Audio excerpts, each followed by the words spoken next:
कोटि दंडवत प्रणाम करते हुए आज के इस श्रीमद् भगवत गीता की 9वां अध्याय परम गुह्य ज्ञान द मोस्ट कॉन्फिडेंशियल नॉलेज की जो हम चर्चा करते आ रहे हैं, इसमें आप सभी को स्वागत है।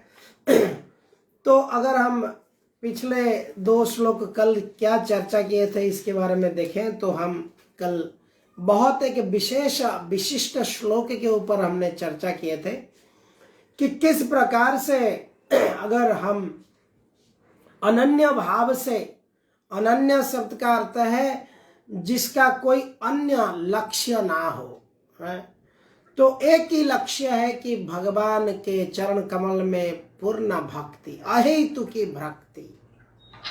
तो इस प्रकार से जब कोई अनन्य चेत से, अनन्य चेतना के भाव में चिंतन करता है, किसके चिंतन करता है? भगवान के चिंतन करता है। तो उसका क्या होता है कि भगवान उसको क्या करते हैं, उसकी सारे भरण पोषण, उसकी पूरी दायित्व जिम्मेदारी भगवान लेते हैं। ये भगवत गीता में ये भगवान कृष्ण यहाँ पर कंफर्म करते हैं। तो इसमें हमने देखा किस प्रकार से एक व्यक्ति अपना जीवन की जो लक्ष्य है अगर भगवान में समेटता है तो भगवान उसकी पूरी जवाबदारी लेते हैं।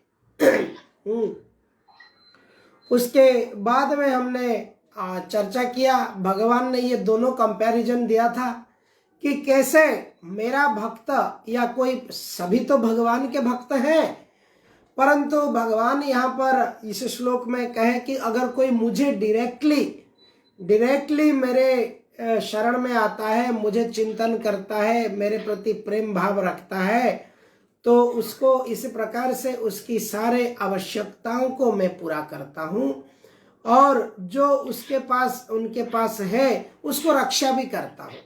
लोग क्या है, देखिए इस संसार में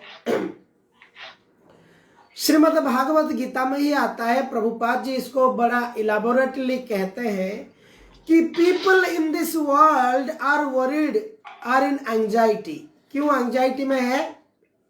लोग क्यों एंजाइटी या चिंता या टेंशन में क्यों है? इसलिए है क्योंकि जो है वो चला जाएगा, उसको रक्षा भी करना चाहिए, और जो नहीं है उसको पाने का है। उसको संस्कृत में कहते हैं सोचती और कांक्षती।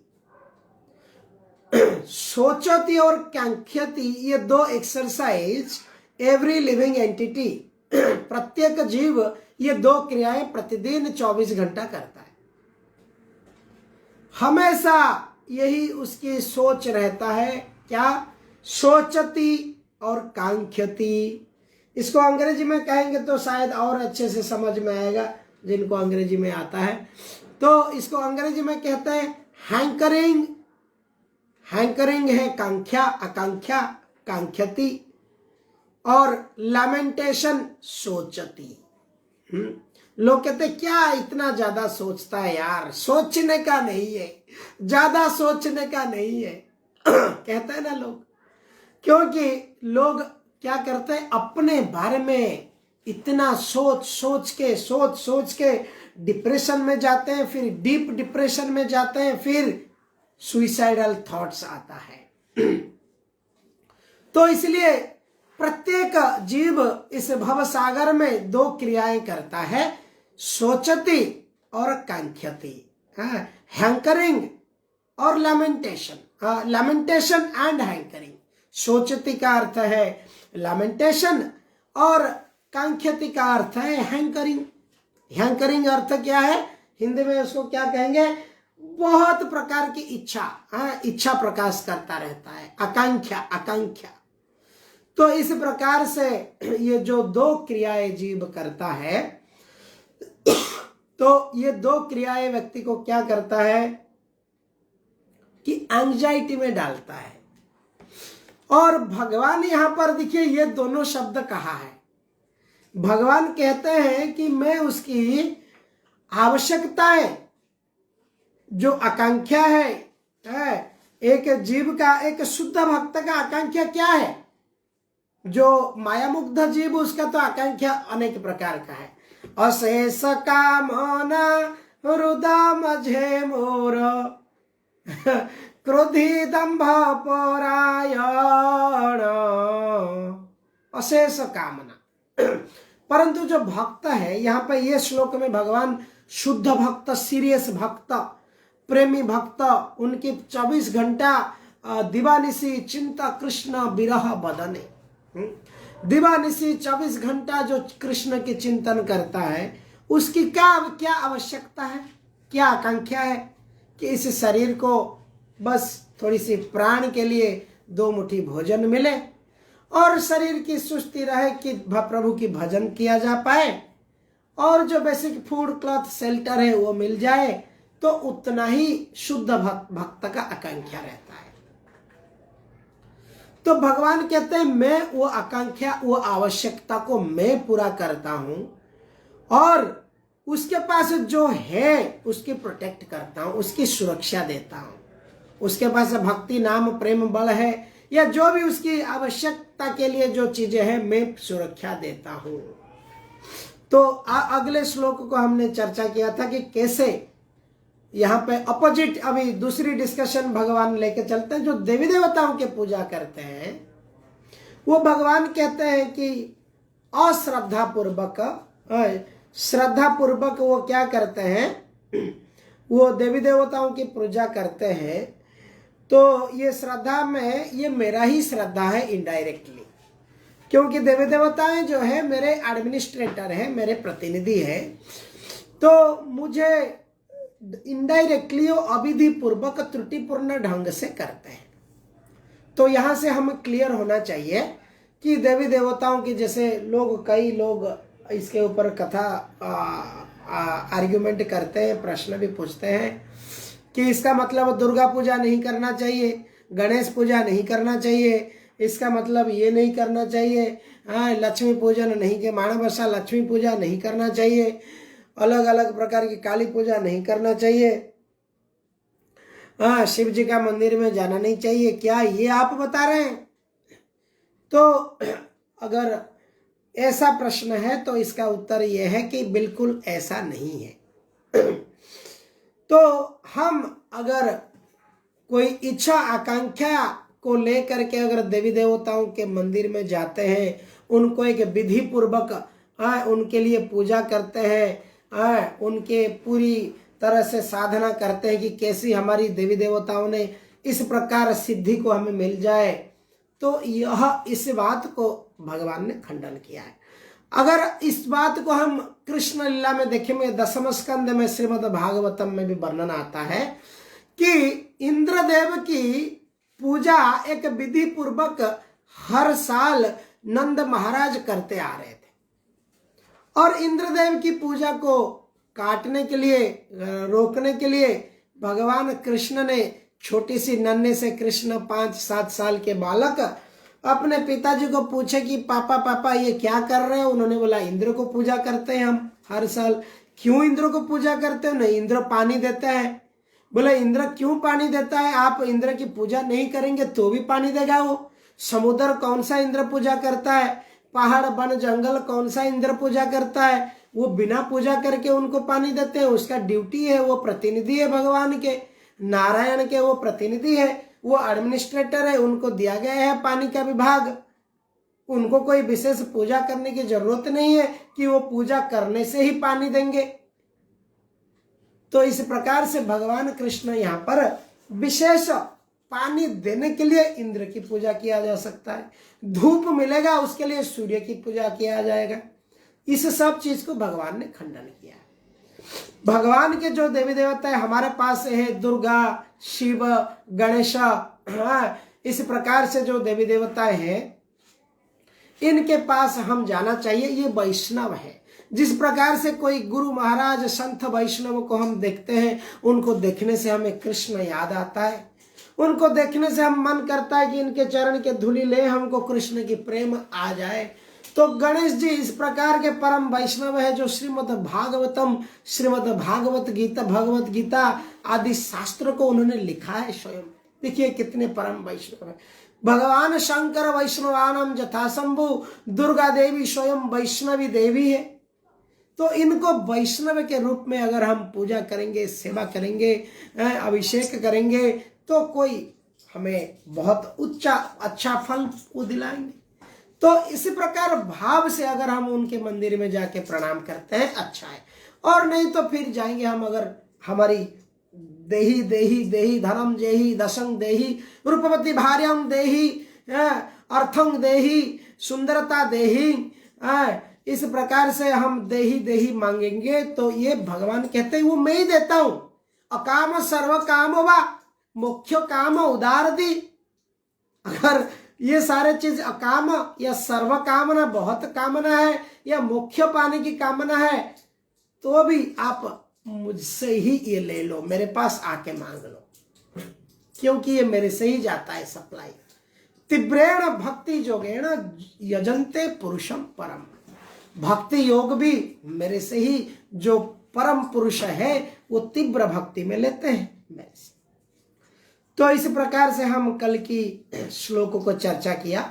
आज फिर से भगवान श्लोक 26 में हम देखेंगे किस प्रकार से फिर भगवान कहेंगे मैं कौन हूं, फिर दूसरे श्लोक में कहेंगे देवी देवता या और दूसरे लोगों को पूजा करने में क्या होगा। एक अभी भगवान खुद के बारे में बताते हैं और दूसरे के बारे में बताते हैं। जैसे हम अड़ोस पड़ोस में चर्चा करते हैं, मैं ऐसा हूं, मैं तैसा हूं, फिर वो ऐसा है, वो तैसा है। तो यहाँ पे भगवान का जो ये तुलनात्मक व्याख्या है, ये बद्ध जीव, संसार में जो बद्ध जीव है उसको भगवान के प्रति प्रेम जोड़ने के लिए भगवान यहाँ पे ये सब दर्शा रहा है। ऐसा नहीं कि भगवान अहंकारी है और हमारी जैसे मैं कर रहे हैं, नहीं। यहाँ पर हमको मैं की जो बीमारी है हमारी, उसको दूर करने के लिए भगवान ने मैं खोला है। नहीं तो वो तो कहता है मैं भक्त का पराधीन हूँ, मैं भक्त के अधीन में हूँ, मैं भक्त के हृदय में रहता हूँ और भक्तों के मेरे हृदय में रहते हैं, मैं भक्त के सिवाय किसी को नहीं जानता हूँ। परंतु यहाँ पर भगवत गीता में क्यों मैं कहे हैं? क्योंकि हमारे मैं को कत्ल करने के लिए। हरे कृष्णा। तो आगे वाले श्लोक अब हम पाठ करेंगे। ओम नमो भगवते वासुदेवाय। ओम नमो भगवते वासुदेवाय। ओम नमो भगवते वासुदेवाय। ओम नमो भगवते वासुदेवाय। अज्ञानतिमिरन्धस्य ज्ञानाञ्जनशलाकया चक्षुरुन्मिलितं येन तस्मै श्री गुरवे नमः। जय श्रील प्रभुपाद, श्रीमद् भगवत गीता की जय। श्लोक 24 पढ़िए, बड़े आवाज में पढ़िए। हाँ। अहं हि सर्वयज्ञानां भोक्ता च प्रभुरेव च न तुम माभिजानाति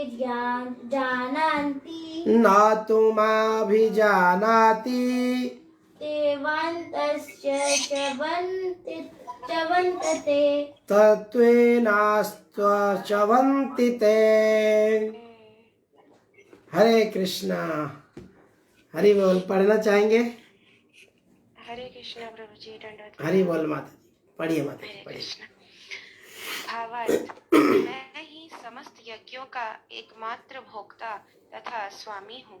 अतः जो लोग मेरे वास्तविक दिव्य स्वभाव को नहीं पहचान पाते वे नीचे गिर जाते हैं। तात्पर्य भाई श्रील प्रभुपाद।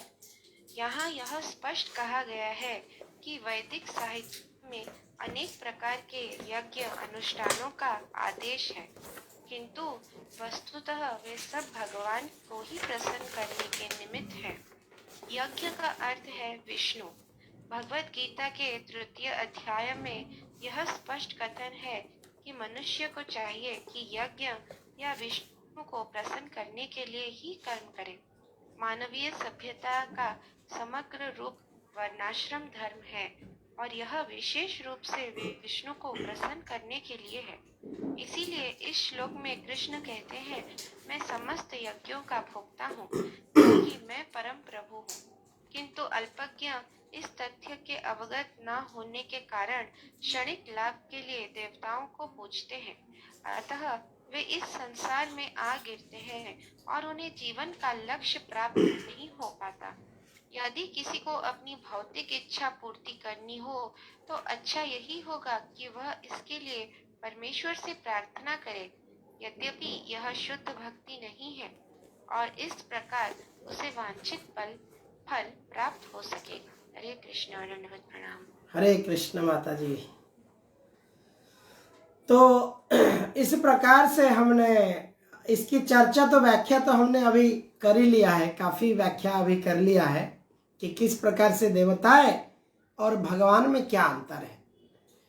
तो यहाँ पर इस तात्पर्य में प्रभुपाद जी जो कह रहे हैं, इसका श्लोक ऑलरेडी भगवद गीता में है। यज्ञार्थे कर्मणोऽन्यत्र लोकायं कर्म बंधन। अर्जुन को भगवान कृष्ण कहते हैं, हे अर्जुन, इसलिए यज्ञार्थे कर्मण अन्यत्र लोकायं कर्म बंधन। अगर कर्म करना है तो किसके लिए कर्म करना है? यज्ञ पुरुष के लिए कर्म करना है। यज्ञ पुरुष कौन है? विष्णु स्वयं यज्ञ पुरुष है। और यज्ञ पुरुष के लिए जब कोई कर्म करता है, वो लोक में अलग अलग लोक, हमने जैसे बताया था 14 स्टोरी की बिल्डिंग है इस यूनिवर्स, और इस यूनिवर्स में जो 14 प्लानिटरी सिस्टम है, और ब्रह्मा जी सबसे निचले उच्चतम लोक में रहते हैं, और इस प्रकार से हम जो लोक में रहते हैं ये ग्राउंड फ्लोर है, ये भूलोक है, और इसके नीचे भी 6 फ्लोर है, 6 लोक है, जो अतल वितल तलातल सुतल महातल रसातल पाताल। इस प्रकार से पाताल लोक से लेकर के ब्रह्म लोक तक 14 भुवन जो है, तो इसमें बंधन में पड़ेगा। अगर कोई यज्ञ, ये क्लियर है एकदम, वेरी क्लियर आउटलाइन भगवान कृष्ण कहते हैं कि यज्ञ पुरुष यानी कृष्ण यानी विष्णु के लिए कर्म करता है तो कर्म बंधन में नहीं पड़ेगा। ये 14 ब्रह्मांड 14 भुवन के बाहर वैकुंठ लोक में जाके वास करेगा। दूसरा ऑप्शन है कि समाज सेवा, राष्ट्र सेवा, देश सेवा, पंचायत सेवा, सरकार सेवा, अलग अलग प्रकार की सेवा, वृद्धाश्रम सेवा, अनाथाश्रम सेवा, बाल्याश्रम सेवा, गल्फ कोर्स में दान, क्लब हाउस में दान, जिम खाना में दान, कोविड दान, जितनी प्रकार की यज्ञ दान तप 3 प्रकार का होता है। तो ये जो सारे सत्वगुण, तमोगुण और रजोगुणी दान इसको कहलाता है, यह तमोगुणी रजोगुणी तप कहलाता है। ये सारे एक व्यक्ति को अच्छा है, मैं इसको बुरा नहीं कह रहा हूँ, क्रिटिसाइज नहीं कर रहा हूँ, ये इसकी कैटेगरी ऐसा है। एक व्यक्ति क्योंकि अनाथाश्रम में, स्कूलों में, कॉलेजों में और इस प्रकार से वृद्धाश्रम में जहां जहां शरीर की उपकार होगा, वहां पर अगर उस प्रकार की सेवा किया है, कर्म किया है, वो कर्म उसको ऐसा शरीर देगा कि वो सुख भोग करेगा अगले जन्म में। तो अगले जीवन में शरीर का लाइफ टाइम थोड़ा बढ़ जाएगा, लंबा हो जाएगा। यहाँ पे 70-80 साल है तो 10,000 साल स्वर्ग में उसको भोग करने मिलेगा। हाँ, परंतु 10,000 साल भी एक दिन खत्म हो जाएगा और 10,000 साल के बाद वो फिर आकर के इस भूमंडल में जन्म लेगा और यहाँ पे फिर स्ट्रगल कसरत करेगा। तो इसलिए भगवान कहते हैं कि यज्ञ पुरुष यानी विष्णु के लिए जो सेवा करेगा वो इस लोक में 14 भुवन में नहीं पड़ेगा। तो इसका अर्थ है, देखिए, जो वैष्णव होता है, जो कंपैशन जिसका हृदय है, वो दोनों क्रियाएं करेगा। वो शरीर का सेवा करेगा और आत्मा का भी सेवा करेगा। अगर धन है, किसी गरीब को अस्पताल में इलाज करने के लिए हम देते हैं, वो दे करके उसको ये भी बताना चाहिए, ये भी भगवत ज्ञान देना चाहिए कि आप ठीक होने के बाद समझो आपको ये सब मैंने नहीं दिया, ये ईश्वर ने दिया है, भगवान ने दिया है। उनकी गीता पढ़ो, उनकी सेवा करो, वही आपके पिता है। इस प्रकार से हम भूल करके पीड़ा ले रहे, ये सब ज्ञान देना आवश्यक है। अगर ये नहीं दिया, वो फिर से तो हॉस्पिटल से इलाज होके मरेगा, फिर से कीड़ा मकोड़ा, बिल्ली, कुत्ता, क्या उसकी कर्म के हिसाब से, जैसा उसकी इच्छा है उसको वही कर्म के हिसाब से जन्म मिलेगा। तो ये चीज को भली भांति समझना आवश्यक है। ये समाज में इसी चीज की अभाव है, लोग इसी को नहीं समझते। राजा परीक्षित जब शासन करते थे, उस समय में एक पशु को भी कोई हत्या नहीं कर सकता था। उनके समय एक पशु, एक पक्षी भी उनके सिटीजन होते थे, और उन सिटीजन को कोई पीड़ा नहीं आए, वो राजा का कर्तव्य होता था। तो इस प्रकार से हम देखते हैं, एक बुल के ऊपर कोई चढ़ के काट रहा था, जो कली परीक्षित महाराज आए, उसके गले में तलवार लगा दिया। बोले तू कौन है रे नृशंस, मेरे राज्य में इस गाय को हत्या करने के लिए, इस गाय का पैर काट दिया है तुमने, 3 पैर। तो इसी प्रकार से है, इससे उदाहरण में देखते हैं, उन्होंने कहा कि ये भी मेरा प्रजा है, तुमको दंड मिलेगा। तो इस प्रकार हम देखते हैं कि कैसे एक राजा का कर्तव्य है आत्मा को और शरीर को दोनों को प्रोटेक्ट करना चाहिए, दोनों की सेवा होना चाहिए। हरे कृष्णा।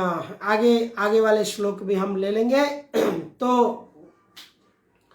तो इसलिए अल्पज्ञ, यहाँ पर प्रभुपाद जी भी कहते हैं, किंतु अल्पज्ञ जो इनके ज्ञान कम है, ये इससे अवगत न होने के कारण इस संसार में क्या करते हैं, देवताओं को अपनी क्षणिक सुख के लिए अति तुच्छ भोगो आसे, वैष्णव भजन में कहते हैं, अति तुच्छ भोगो आसे बंदी होई माया पासे।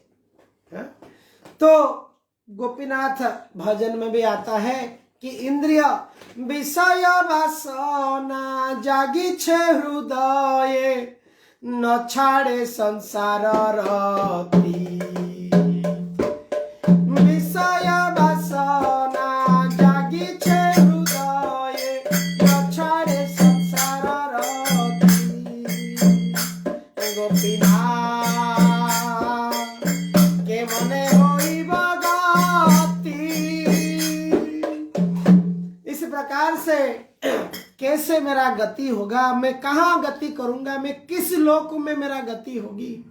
ये विषय वासना मेरा हृदय से तरह तरह प्रकार की आकांक्षा, अलग अलग प्रकार की इच्छा, अलग अलग प्रकार की लोगों को देखने की और दिखाने की इच्छा है। मैं कुछ बनना चाहता हूँ, मैं कुछ कर दिखाना चाहता हूँ, दुनिया को कुछ दिखाना चाहता हूँ, लोग मुझे देख के कुछ कहें। इस प्रकार के अनेक अनेक कामनाएं, इच्छाएं हमारा हृदय में हमको सत सत जर जर करता है, और इसी के अंदर हम भ्रमित हो जाते हैं। तो इसलिए आज श्रीमद् भागवतम इसलिए कहता है, मैत्रेय ऋषि कहते हैं विदुर को कि जो व्यक्ति इसलिए कृष्ण की कथा कहता है लोगों को, वो क्या कर रहा है, इस भवसागर का औषध दे रहा है।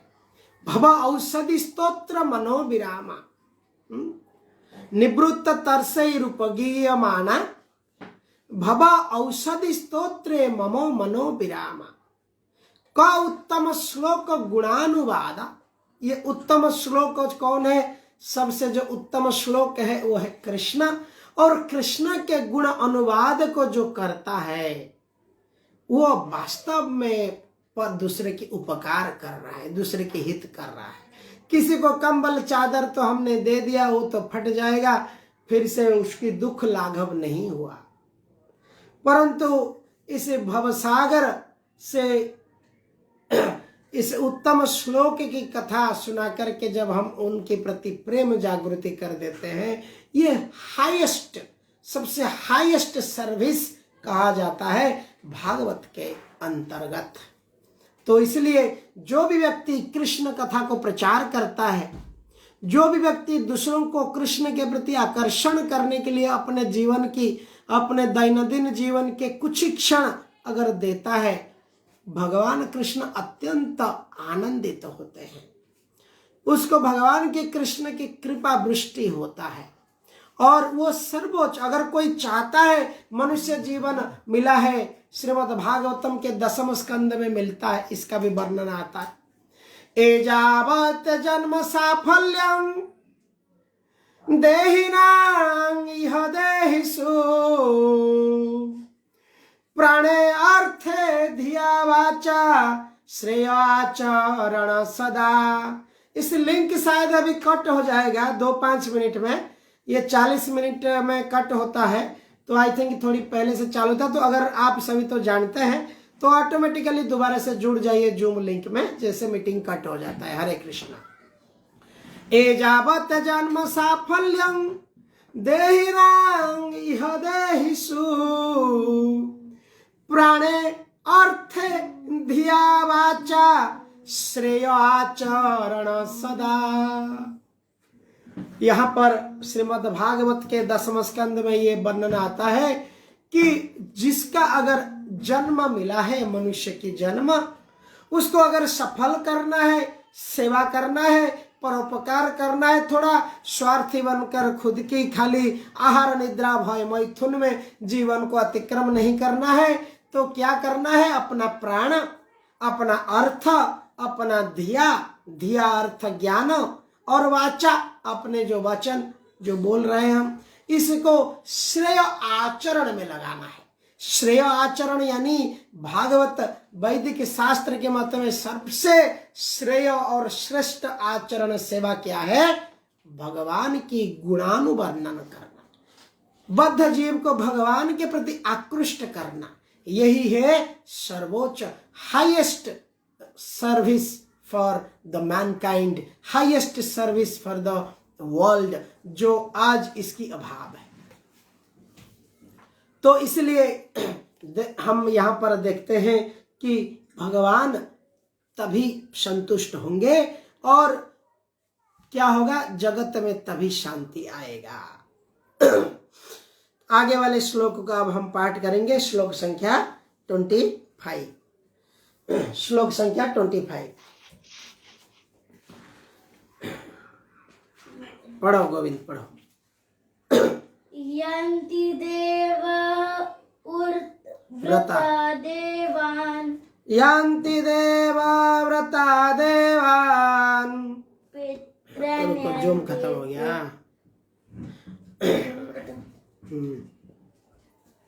एक सेकंड,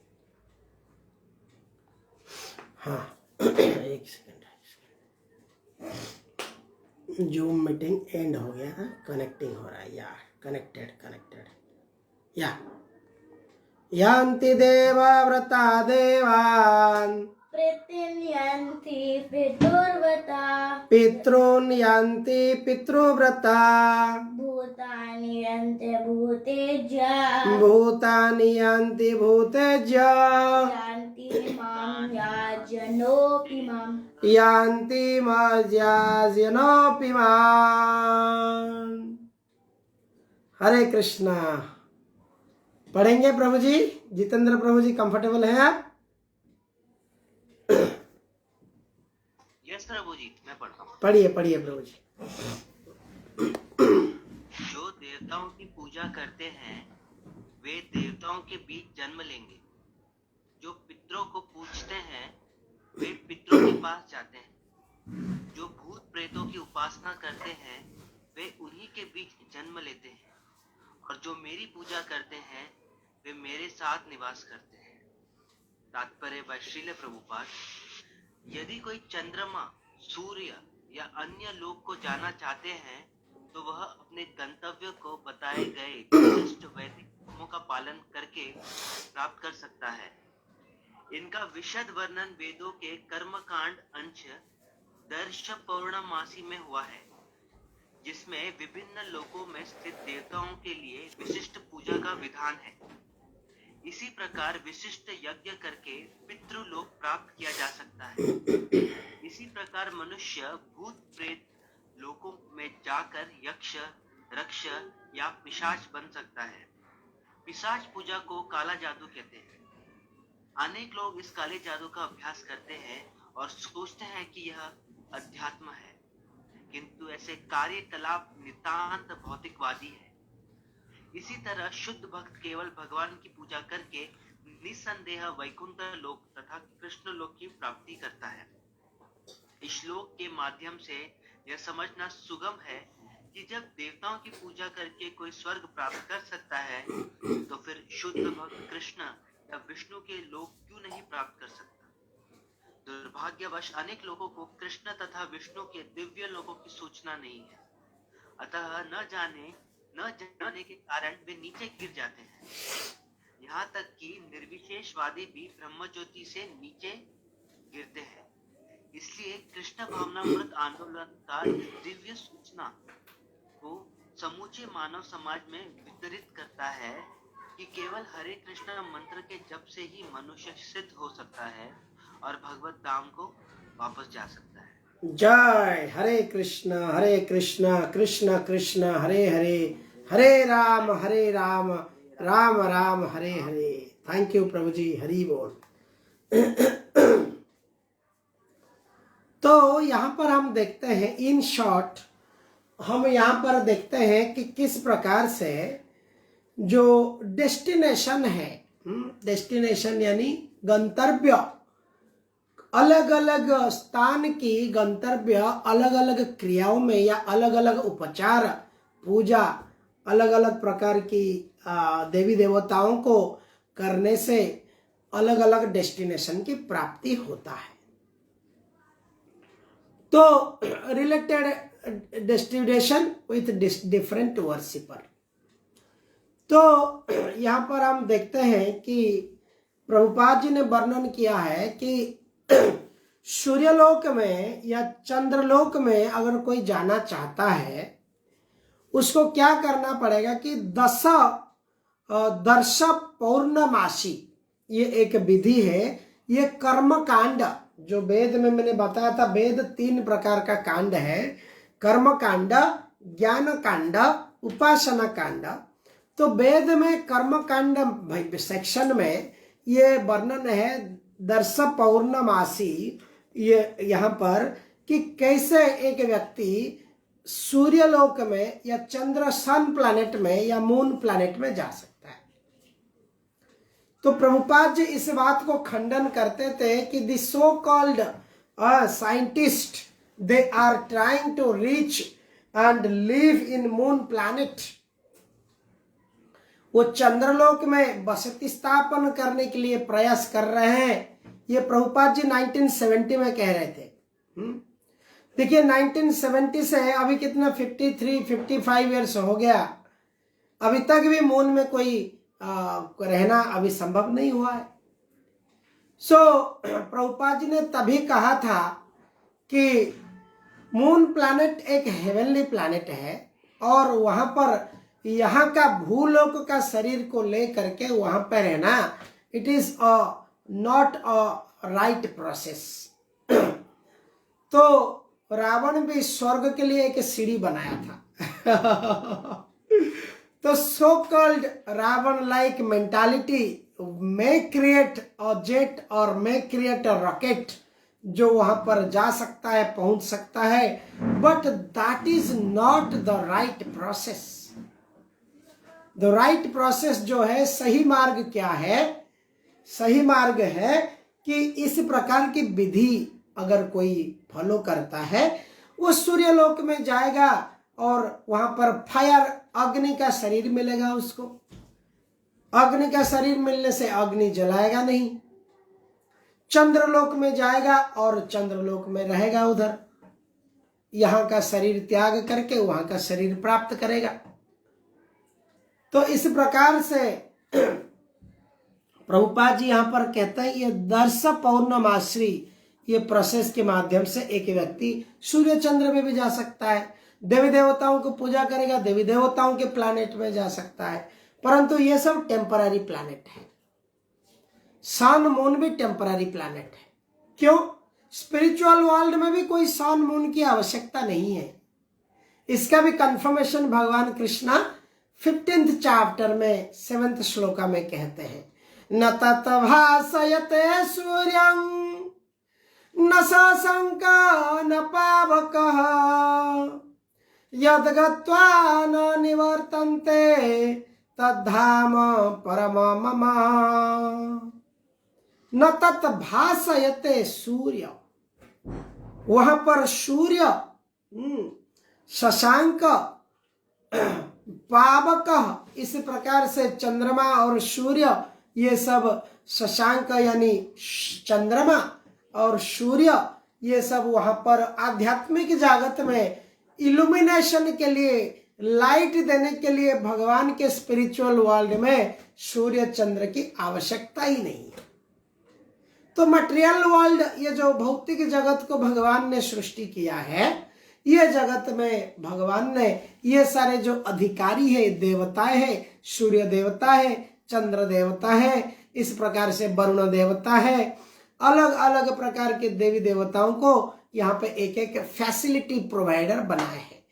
कोई लाइट दे रहा है, कोई कूल दे रहा है, चंद्र कूल दे रहा है, सब्जियों के अंदर रस दे रहा है। तो अलग अलग देवी देवताओं अलग अलग सेवा के लिए यहाँ पे है। परंतु कोई अगर उनकी आराधना करके जाना चाहता है, उनके प्लैनेट में जा सकता है। यहाँ पे कृष्ण इसको कंफर्म करते हैं। लेकिन मुझे जो पूजा करते हैं, सेवा करते हैं, वो मेरे साथ निवास करता है, मेरे साथ, भगवान कह रहे हैं मेरे साथ वो रहता है। सालोक्य मुक्ति, साजुज्य मुक्ति, सारूप्य मुक्ति, अलग अलग प्रकार के मुक्ति है। उसमें से अच्छा जो मुक्ति है ये सालोक्य मुक्ति है। भगवान के लोक में भगवान की सेवा करना। सामीप्य मुक्ति, सामीप्य सबसे बेस्ट है। समीप, समीप शब्द का अर्थ निकट में, उनके निकट में रहना। गोलक वृंदावन धाम में उनके निकट में रहना, लीला करना। तो इस प्रकार से एक व्यक्ति समीप, कोई कहते हैं आजकल व्हाट्सएप में लोग लिख देते हैं ओम शांति, उनकी आत्मा को, उनकी आत्मा क्या हुए, क्या क्या लिखते हैं। My God, people have no idea really how to pray for a person. तो लोग कहते हैं कि ओम शांति, आत्मा को कहाँ ब्रह्म में लीन हो जाए, भगवान के अंदर वो लीन हो जाए। तो भगवान में लीन होना ये एक कोई अच्छा प्रार्थना नहीं है। शास्त्र कहता है भगवान के सामीप्य मुक्ति, सालोक्य मुक्ति, साजुज्य मुक्ति भी, उनके साथ जुड़ना, मर्ज होना। तो सामीप्य और सालोक्य ये बहुत अच्छी मुक्ति है। इस प्रकार एक व्यक्ति वहां पर खुद की आइडेंटिटी रहेगा, खुद की इंडिविजुअलिटी रहेगा और भगवान के साथ सदैव हमेशा के लिए वहां पर सेवा में रहेगा, जहां पर कोई प्रॉब्लम नहीं है। लोग कहेंगे, शायद संसारी लोग क्या सोचते हैं, जैसे मंदिर में रहना है ऐसा ही रहेगा, यहाँ पे क्या सुख है मंदिर में, मांस मछली मिलता नहीं है, दारू शराब पार्टी तो होती नहीं है, होटल डाइनिंग तो होती नहीं है, मॉल सिनेमा पार्क में तो जाते नहीं है। तो इस प्रकार से वैकुंठ में क्या सुख मिलेगा। एक जोक मुझे याद आ रहा है, एक वहां पर एक गुरुजी बोले, तुम दारू पी रहे, मांस मछला खा रहे, तुम नरक में जाएगा। तो उसने बोला मेरा दोस्त भी पी रहा है, बोला वो भी नरक में जाएगा। बोला मेरा माता पिता भी पी रहे हैं, नॉनवेज खा रहे, बोले वो भी नरक में जाएंगे। बोले मेरा बहन भाई सब खा रहे पी रहे, बोले वो भी नरक में जाएंगे। तो उसने बोला ये सारे लोग अगर नरक में जाएंगे, मैं अकेला स्वर्ग में जाके करूंगा क्या। मुझे ही नरक में ही मजा आएगा। तो this is kind of mentality people are having at this age of quarrel and hypocrisy.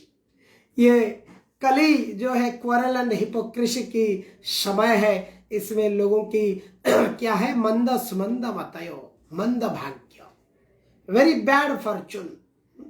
लोगों को हरि भक्ति में के लिए बिल्कुल इंटरेस्ट नहीं है, हरि कथा के लिए बिल्कुल रुचि नहीं है, इंद्रिय भोग के लिए 5-5, 10-10, 50-50 किलोमीटर लोग भाग जाते हैं इंद्रिय की सुख के लिए।